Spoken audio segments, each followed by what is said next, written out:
राखी बंधाए कुछ न चाही मोरे भैया हो।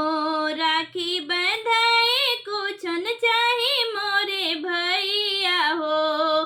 पावन राखी का त्योहार हो। राखी बंधाए कुछ न चाही मोरे भैया हो। राखी बंधाए कुछ न चाही मोरे भैया हो। पावन राखी के त्योहार हो। रिश्ता अनमोल भाई बहिन का बनल रहे। रिश्ता अनमोल भाई बहिन का बनल रहे।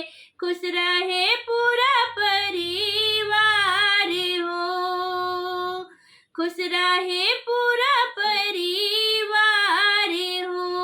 रक्षाबंधन के त्योहार भाई बहन मांगेली दुलार। रक्षाबंधन के त्योहार बहन मांगेली दुलार।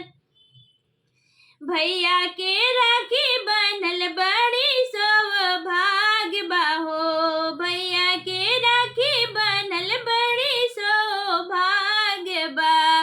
मथवा पे तिलक लगावल शुभ बात बा हो।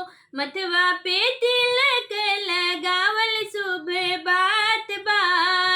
रिश्ता अनमोल भाई बहिन का बनल रहे। रिश्ता अनमोल भाई बहिन का बनल रहे। खुश रहे पूरा परिवार हो।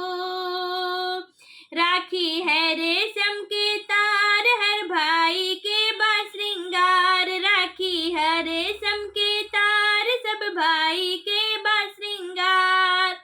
घियना के